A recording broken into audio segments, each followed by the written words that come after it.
Okay. What do you remember about the night? I remember it. I'll give details. Okay. I remember it distinctly. Because I came into her house and I was singing this Kenny Chesney song. And I was like, you and tequila make me crazy. Ashton Kutcher, a Hollywood superstar attraction known for his trademark smile and infectious charm, has been in the spotlight for over 2 decades. While he started as a struggling actor, he had a sudden meteoric rise that created a bit of doubt around his career, leaving fans wondering what dark secrets might be hiding under that trademark smile. Could there be more to Ashton's sudden rise? How will his sudden revelation impact his reputation? Join us as we discuss Ashton's recent revelation, uncovering what he has been keeping under wraps for 25 years. The beginning of Ashton's 20-plus-year Hollywood journey. Ashton Kutcher had always found a way to evade the spotlight. While he does a lot of good with his Silicon Valley projects, his masterful Houdini acts arouses suspicions. Maybe he tries to clean up because he's just like his dear friend Masterson behind the scenes? Food for thought. While complexity is sometimes a part of fate's master plan, or its great sense of humor, Ashton Kutcher was born on February 7, 2008, in Cedar Rapids, Iowa, to Diane and Larry Kutcher, a relatively conservative Catholic couple. The circumstances of his birth created the most sinister story, culminating in a surprise that will shape the man he became. His mother had the greatest shock of her life while she was delivering Ashton. She believed that she was going to the hospital to deliver one child and get it over with. However, fate's sense of humor came with perfect comedic timing when the doctor told her she had one more in there. She was shocked by the news, but her labor wasn't over, as she needed one more push to deliver fate's final punchline. Alas, she had twin boys. They were the imperfect balance. Ashton had the looks and perfect health, while Michael was born with some serious health complications.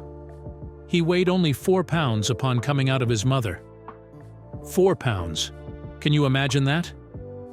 However, bringing him out required obscene hours of surgery to carry out on a newborn, leading to a deprivation of oxygen, culminating in a later diagnosis of cerebral palsy, a group of disorders that affect a person's ability to move and control their muscles. Ashton's presence inside Diane was just too overwhelming, and it seemed to have overshadowed his twin, leading to a near-death experience for the latter even as an infant. While no one thought it wise to attribute the blame to him, he took it on like a knight in shining armor, willing to serve and protect. Aside from their twin energy, both kids grew up serenading each other with immense love. Owing to Michael's circumstances and Ashton's perceived role in it, their childhood was rather distinct from what you would have from regular kids. It's so not my space. Okay, I'm from Iowa. I'm like a farm kid, all right? So I would need a partner, and if Mark would be willing to partner with Absolutely. me. Ashton turned down sleepovers at his friend's house, except when the host let him bring Michael, regardless of his medical problems. Ashton stood right by him, giving him a sense of responsibility and someone to look up to when the days got dark. However, there are reports suggesting that beneath this undying love, Ashton harbored a deep hatred for his part in Michael's medical conundrum, feeling a bit like the cause of his problems. Maybe that's where all the protective instinct comes from. However, the greatest test of their bond and love for each other came in 8th grade, when Michael seemed to have come down with the flu, which is quite common in every child, regardless of their health status. While he was taken to the hospital for a quick look, Ashton was somewhat scared of what the outcome might be.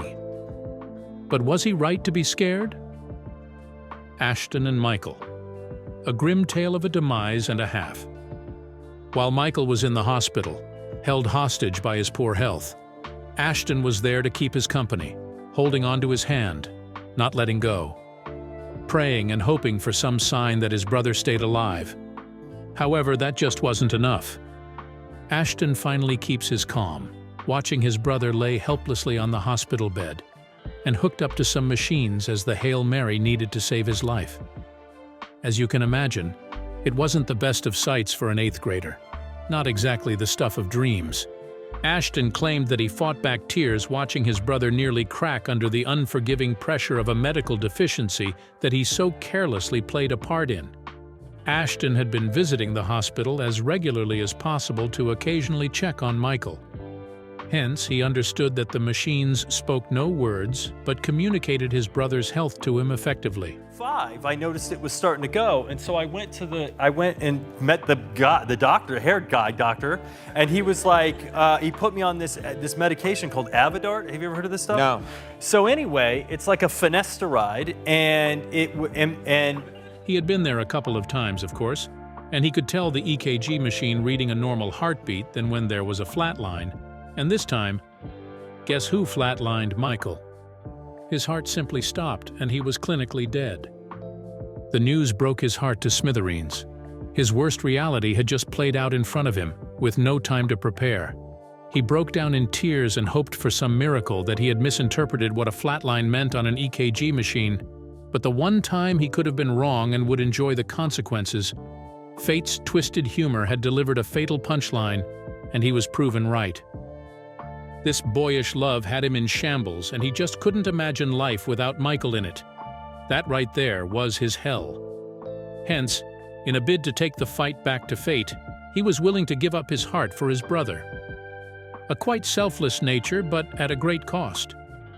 He claimed to have contemplated jumping off a balcony to give up his heart, but his parents stood by him in these trying times.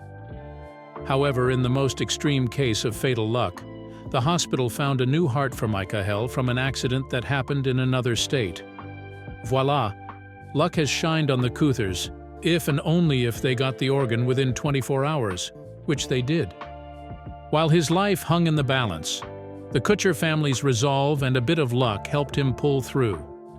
After he got better, he made the decision right there and then never to feel helpless again, culminating in his decision to be an advocate for the disabled. How did Ashton's brotherhood dynamic shape the man he became today? Ashton's inadvertent rise to stardom. While his brother's medical condition was eating away at every piece of his soul, it almost seemed like he had no refuge. A little too much tequila consumed, and they both make me crazy. And then I told her that I love her, and I meant it when I said it, and she was like, Where he could go every time he got crushed under the weight. Soon, he lashed out in the most inappropriate way, attempting to steal money in his senior year of high school with his cousin. While this isn't anything new in high school, it certainly was disappointing for the Kutchers to watch one of their twin boys lashing out because he couldn't handle the life that fate had handed his brother. His little heist was nearly successful. However, unknown to him and his cousin, they had triggered a silent alarm already, leading to getting caught by cops. Of course, he was a minor at the time, so he bagged 3 years in jail and a 180-hour community service to boot to straighten him out. Immediately, he had that blemish on his rap sheet, and he figured out that his future was looking really bleak, especially on getting into college. This little moment of madness cost him more than he bargained for, including losing his girlfriend, anticipated college scholarships, and his place in the school community, where he was ostracized and segregated. While this life of crime created a dent in his golden boy status, it inadvertently turned his life around, going from petty theft to covering magazines. What exactly turned a straight-A student into a petty criminal, and how did it inadvertently set him up for Hollywood success? The making of a modeling star. On the night of his petty crime in high school, his stepfather was called and given a report of what happened. While many may have expected a flare-up or a very angry storm through the halls of the school to chastise Ashton, he simply replied, "Have a good night," steering completely clear of the blast radius. Ashton's disappointment made him into a completely different animal, with the once golden boy and straight-A student now turned into a rebel. While the events broke him, Michael's existence gave him something to believe in. So he made a play for the University of Iowa. While his grades were good enough to get in, having burglary and a 180-hour community service on his rap sheet wasn't promising him any favors. However, against all odds, he got in. At this point, his life was once again shaping up into what he wanted it to be. He was finally back on track with a planned dedication to studying biochemical engineering in a desperate bid to save Michael's heart. Is there a better motivation than a dying twin brother to keep anyone's focus in place? While he was dedicated to making it work, his rebellious nature had taken a complete hold of him. So he partied wildly and was everyone's lousy neighbor. Hence, it wasn't that much of a surprise that he got kicked out of his apartment. In recent times, when he discusses his times in college, he looks upon it with a smile of regret plastered over his face. He wasn't just partying, he partied wildly. Sometimes he got so high during these parties that he doesn't have any recollection of what happened the night before. In reminiscence about his past life, he mentioned just how surprised he was to be alive until now. To pay for his college tuition, Kutcher worked as a college summer hire in the cereal department for the General Mills plant in Cedar Rapids and sometimes sold his blood plasma. Can you believe that? The ghost of his past experience in high school still kept him up at night, so he went clubbing a lot, even at the oddest hours. However, he was about to get lucky this time at the airliner bar. In a stroke of luck and chance, fate brought an immense opportunity to his doorstep. His good looks had always been a no contest. Everyone with a working issue could see it. So he got approached by a model scout who pitched a proposal to him about joining the modeling market. It's a rather competitive space, so it really wasn't a surprise that he was afraid to get into it. While he had a shot at becoming a biochemical engineer, with a chance of significantly impacting his brother's failing health, he just couldn't look past getting into modeling, as it not only suits his appearance, but speaks to his personality even more. After a long, hard decision, he came to the realization that needed to pursue his passion. So he dropped biochemical engineering like a hot potato and followed his modeling. At first, he was featured on Fresh Faces of Hollywood, where he came out first and caught the eye of New York City's International Modeling and Talent Association. He was the perfect specimen for what they wanted in New York. A story about a diamond in the rough, suddenly discovered and made it to the top spot because they set him up for success. Now he was at a crossroads. Fate had once again riddled him with an impossible choice, and this time it packed even more punch than it did the last time. This time he had a choice to make. Leave the university to focus on his newly found passion. Then I got a job washing dishes at a restaurant. And then I got a job in a grocery store deli. And then I got a job in a factory sweeping Cheerio dust off the ground. And I've never had a job in my life that I was better than. Which he was ridiculously good at, or stay there to find a cure for his brother's terminal illness. While it was a hard choice to make, it was a choice that needed to be made.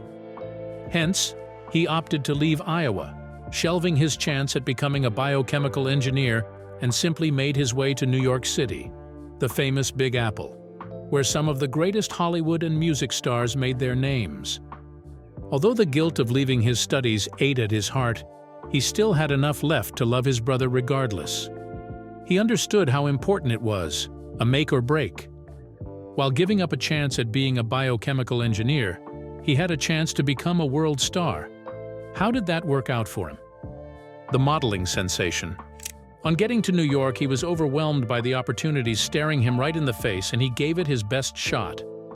Although he didn't win the competition, his 6'2" frame caught the attention of a really important modeling agency at the event, who wanted him to don their brands. The agency was Next Model Management.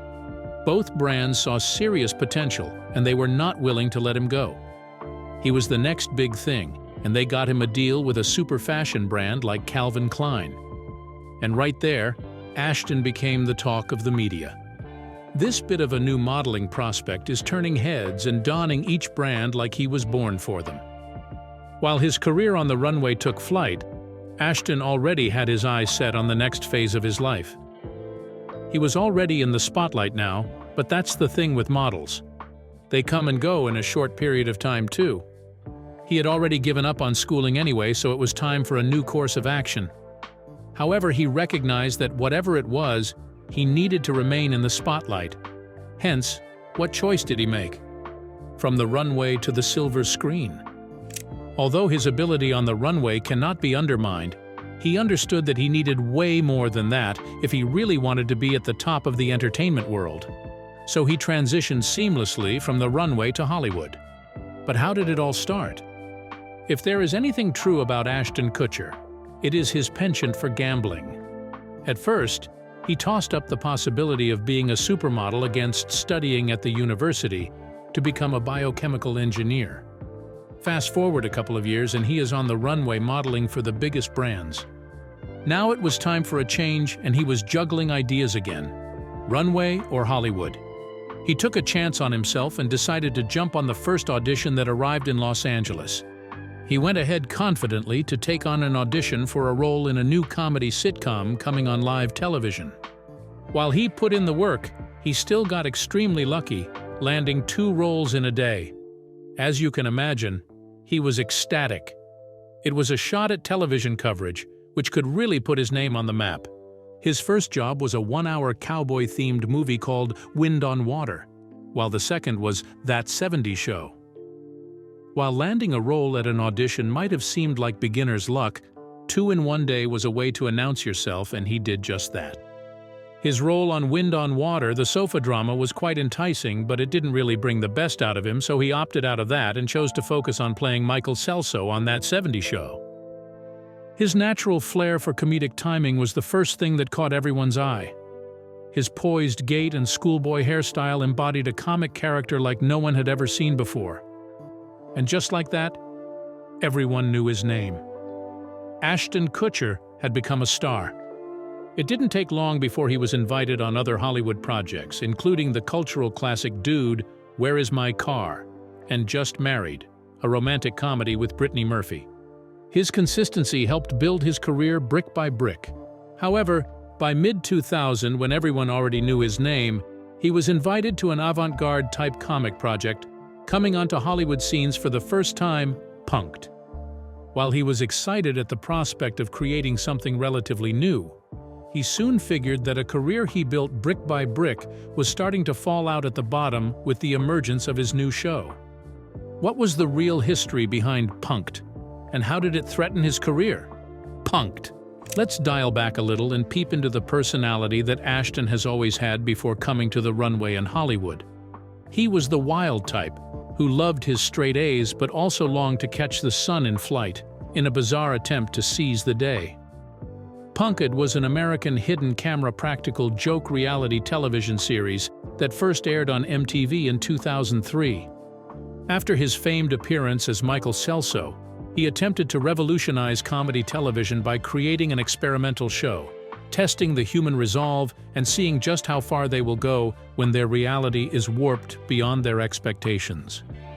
However, it didn't really turn out as expected, as some people just didn't find it funny, culminating in some seriously expensive lawsuits. He decided to turn it up a notch and added a bit of a pseudo-homicidal effect, giving it a more eerie feel. This time, his victims were a random couple, James and Lorianne Ryan, who got a hotel at the Hard Rock Hotel in Las Vegas, where they thought they would be relaxing or whatever it was they thought. But Ashton had other plans. On getting into their hotel room, they found something in the frame of a dead body wrapped around a bedsheet and surrounded by enough blood to suggest that a homicide had been committed on the spot. When they tried to flee the pseudo-crime scene, they were stopped by an actress who pretended to be security, giving them a reaction that they didn't quite understand. And a fake medic came in, assessing the situation, and just like that, it was all starting to feel too real for a couple who went out on a vacation. Eventually, they got the hang of the situation, and the whole MTV cast and crew explained their hearts away. While they expected laughter triggered by the fear the couple once had, they were in for a rude awakening as they were furious and apparently litigious. They sued MTV and Ashton Kutcher, making an argument that the show was a legal progeny for harassment. While some people thought that would stop them, they simply pivoted to recreating the show so that it only targeted celebrities, not some unsuspecting civilians. So their first celebrity show debuted with Justin Timberlake. One of Ashton's first pivoted productions of the show was set at singer Justin Timberlake's home, where he was led to believe that government agents were seizing his home and valuables because of unpaid income taxes. It was a fun experience for everyone who saw the show and the people behind the camera. Justin Timberlake at the time was one of America's hottest television stars at the time. Hence, the video pulled a lot of traction, creating serious attention, all focused on Ashton Kutcher. The show reviews skyrocketed to the heavens. America had never seen pranks done on that level. It was something new, a breath of fresh air to the comedic scene. This show, which almost ruined his career, eventually cemented his place in pop culture. However, his place in American pop culture and good works with his Silicon Valley investments, especially Spotlight, which has come in handy in saving victims of erotic misconduct, is about to unravel right before his eyes. How did that happen? The Danny Masterson controversy. Danny Masterson, a co-star in the late 70s show, who has been a recognized friend of Ashton Kutcher's and his mentor, was recently convicted of forceful intercourse. Hollywood watched with a keen eye what Ashton Kutcher's response was going to be, especially since he has been a leading light in disrupting the flow of illegal moving of children for forced sexual practices. However, Ashton and his wife, Mila Kunis, wrote a letter to the judge asking him to be merciful in judging the case, even though Danny Masterson was found guilty. Details of this letter somehow got out to the public, and Americans ripped into Kutcher and Kunis, suggesting that they might have been accomplices or somehow egged Danny on when he carried out his acts of terror. Although they wrote the letter, the judge still gave a sentence of 30 years to Danny Masterson with no chance of parole. Having seen the backlash mounting up on their reputation, the couple made a video to absolve them of any ties to this crime. They flatly told the world that Danny's family reached out to them to write that letter in a bid to give the presiding judge and the jury an idea of the person Danny really is. They apologized and hoped that it was done. Their apology divided the court of public opinion, with some accepting it and some creating conspiracy theories that Ashton's campaign against misconduct might have been a PR move to keep himself away from an eventual PR blast. Whether Americans and Hollywood fully forgive or not remains to be seen. Was Spotlight simply a well-calculated PR move to clean his image? Do you think Ashton made the better choice by choosing entertainment over the possibility of becoming a biochemical engineer for his brother? Share your thoughts with us in the comments section. Remember to like, share, and subscribe for more. Also, click the next video showing on your screen. You will enjoy it.